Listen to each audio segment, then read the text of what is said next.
안녕하십니까. 정성산 TV입니다. 지난해 한국에 입국한 탈북민 수가 전년도보다 3배 가까이 늘었지만 오늘날 북중 국경을 통한 탈북은 사실상 불가능한 상황이라고 탈북민 구출단체들은 입을 모읍니다. 구출단체들은 특히 코로나 대유행 이후 북중 국경을 넘어 탈북한 사람을 거의 보지 못했다면서 북중 국경 경비의 강화, 중국 내 감시와 비싼 탈북 비용, 강제 북송에 대한 두려움 등으로 올해도 탈북민 구출이 낙관적이지 않을 것으로 내다봤습니다. 지난해 여름 어렵게 북한을 떠난 탈북민 2명이 한국에 입국한 것으로 전해졌습니다. 코로나 대유행 이후 국경 통제가 강화되면서 탈북이 점점 어려워지는 가운데 이 탈북민들은 북한 국경경비대 군인과 직접 거래해 탈북에 성공했고 무사히 한국까지 온 것으로 알려졌습니다. 한국탈북자동지회의 서재평 회장은 자유아시아방송에 이들은 이모와 조카 사이라고 설명했습니다. 국경경비대 군인들과 직접 거래해서 바로 한국으로 넘어왔다고 합니다. 한국 돈으로 2천만 원 정도 주고 이모와 조카가 여기 도착했더라고요. 제가 확인했어요. 지난해 12월 기준 보호센터에 있는 걸로 봐서는 적어도 3-4개월 전에 탈북하지 않았을까 생각합니다. 아마도 지난 여름에 나온 것 같습니다. 한국통일부는 지난 18일 2023년에 한국에 입국한 탈북민은 총 196명이라고 밝혔습니다. 남성 32명, 여성 164명으로 전년도에 입국한 탈북민 수보다 약 3배가량 많은 수치입니다. 통일부 당국자는 작년에 입국한 탈북민 중 해외에 오랫동안 체류하다 한국으로 넘어온 탈북민이 대부분이라며 북중 국경을 넘어 탈북한 사람은 매우 극소수라고 밝혔습니다. 한 자릿수에 그쳤다는 겁니다. 코로나 대유행에 따른 국경 봉쇄로 북한에서 중국 혹은 러시아로 탈북하는 것이 어려워진 가운데 지난해 한국에 입국한 탈북민 중 대다수가 이미 코로나 이전에 북한을 나와 해외에서 장기간 체류했다는 설명입니다. 이시마루 지로 일본 아시아프레스 오사카 사무소 대표는 1월 5일 지난해 한국에 입국한 탈북민 수가 늘어난 이유는 중국의 코로나 정책이 바뀐 이후 중국 내 이동 통제가 완화됐기 때문이라고 분석했습니다.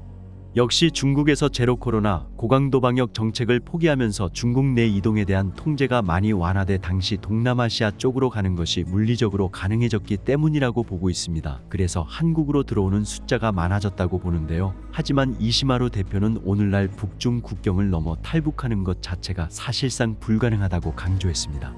중국으로 탈출하는 것 자체는 이제 굉장히 어려워졌고 거의 불가능해졌다고 저는 판단하고 있습니다. 물론 코로나 이전에 합법적으로 외국에 나간 사람들이 도망쳐서 한국에 가는 사례는 앞으로도 있을 수 있죠. 그러나 2023년 또는 2024년에 물리적으로 중국으로 탈출할 가능성이 거의 없어졌다고 저는 봅니다. 그만큼 국경 통제가 엄격해졌기 때문에 중국으로 탈북하는 것은 거의 근절됐다고 보고 있습니다. 한국의 북한인권단체 나우의 지처로 정착지원실장도 북중 국경을 통해 탈북하는 북한 주민은 희박할 것으로 내다봤습니다. 지금 코로나 이후에 북한에서 나왔다는 사람을 거의 본 적이 없습니다. 아마 앞으로도 이 추세가 지속될 것 같은데요. 지금은 중국과 북한이 물리적으로 철조망을 쳐놓은 상태이기 때문에 그런 부분에서 변동성은 없지 않을까 생각하고 있습니다. 서재평 회장도 북한 내에서 탈북을 돕는 활동도 거의 없을 것으로 본다면서 북중 국경이 완전히 개방되지 않은 상태에서 탈북에 성공할 가능성은 매우 낮다고 진단했습니다. 이런 가운데 중국을 비롯한 제3국 내 탈북민들에 대한 구출 활동도 낙관적이지 않습니다. 탈북민 구출 단체들은 올해도 중국 내 감시 강화, 높은 탈북 비용 등으로 탈북민 구출이 쉽지 않을 것으로 전망하고 있습니다.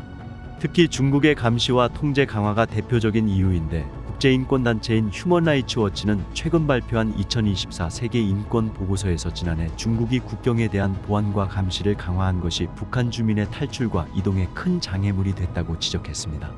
이에 대해 지처로 실장은 탈북민 구출에서 가장 중요한 문제는 비용이라며 중국의 삼엄한 경비와 통제 때문에 탈북 비용이 적어질 가능성은 크지 않을 것으로 내다봤습니다. 중국의 통제가 심하다 보니 탈북 비용이 상승하는 부분도 있지만 비용이 절감되지 않는다면 탈북민을 구출하는 게 점점 더 힘들어지지 않을까 생각하고 있습니다. 탈북민 구출이라는 것도 시급한 문제지만 중국 내 통제나 단속으로 인해 어려운 상황이잖아요. 그러다 보니 브로커들이 적은 금액으로 많이 진행하기보다 많은 금액으로 한두 번 위험을 감수하는 것이 더 합리적이라고 생각할 것 같습니다. 또 중국에서 계속되는 탈북민 강제 북송도 구출 활동에 걸림돌이 되고 있습니다. 복수의 북한 인권단체들에 따르면 중국이 지난해 11월부터 12월 사이 100여 명의 탈북민을 추가로 북송하는 등 지난해 10월 대규모 강제 북송 이후 최근까지도 계속 탈북민을 북송하고 있다는 주장도 제기됐습니다. 제일 어려운 건 공안 당국의 단속이 더 강화되고 중국 내 감시 시스템 또는 통제 상황들이 구출 활동을 어렵게 하고 있다는 점입니다. 또 어려운 점은 지난 3년 동안 잡혀있던 사람들이 다 북송됐잖아요. 중국 현지에서 북송을 두려워하는 사람들이 늘어난 것 같아요. 그만큼 중국이나 제3국에 있는 탈북민들이 강제 북송을 두려워하면서 이동에 대한 의지나 분위기가 많이 가라앉았다는 겁니다. 북한 당국이 북중 국경의 개방을 선언했지만 여전히 자유로운 인적 교류가 허용되지 않은 가운데 북중 양국의 삼엄한 감시와 통제, 탈북민 구출 비용 상승 등으로 올해도 탈북부터 구출까지 모든 과정의 어려움은 계속될 전망입니다. 지철호 실장은 현재 북한을 탈출해 중국을 거쳐 제3국까지 가는 것은 쉽지 않다며 앞으로 더 많은 사람이 목선을 타고 탈북할 수 있다고 내다봤습니다. 실제로 지난해 해상을 통한 탈북은 2건으로 13명의 탈북민이 한국 땅을 밟았는데 코로나 대유행 시기인 2020년부터 2022년 사이에는 없었던 일입니다. 지난해 5월 6일에는 일가족으로 추정되는 9명의 북한 주민이 어선을 타고 서해 북방 한계선을 넘어 귀순했으며 10월 24일에는 동해상에서 북한 주민 4명이 목선을 타고 남측 해역으로 넘어간 바 있습니다. 이에 대해 한국통일부는 탈북 루트의 다양화는 북한 내부 사정이 매우 어렵다는 것을 방증하고 있다고 평가했습니다. 또 통일부는 20, 30대를 뜻하는 이른바 MZ세대의 탈북이 증가 추세에 있다고 분석하고 외교관과 해외주재원, 유학생 등 엘리트 계층이 최근 몇 년 사이 가장 많이 탈북한 것도 특징이라고 덧붙였습니다. 뿐만 아니라 과거에는 식량난 때문에 탈북했다는 비율이 북한 체제가 싫어서 탈북했다는 비율보다 근소하게 높았는데 최근 조사에서는 북한 체제가 싫어서 탈북했다는 비율이 앞선 것도 특징으로 꼽을 수 있다며 이는 북한 내 MZ세대의 인식 변화와 무관치 않다고 통일부는 평가했습니다. 코로나19 팬데믹 기간 국경 차단을 통한 북한 당국의 철저한 정보 통제로 인해 주민들은 외부 사정에 대해 전혀 알지 못하고 있다. 특히 외부 정보의 통로를 차단하는 차원에서 한국이나 일본으로 탈북한 가족이 있는 이들에 대한 탄압이 날로 심해지고 있다고 북한 내부 소식통이 전해왔다. 세상 사람들이 북한 내부의 정보에 목마른 것만큼이나 북한 주민도 외부 정보에 줄여 있다. 북부 지역에 사는 협력자의 보고를 종합하면 북한 당국의 철저한 정보 통제가 주민을 외부 소식으로부터 격리시키는 데 어느 정도 성공했다고 평가할 수 있다. 지금 여기서는 중국이 어떻고 한국이 뭐하고 같은 말을 장마당이나 사람들을 통해서 한마디도 들을 수가 없어요.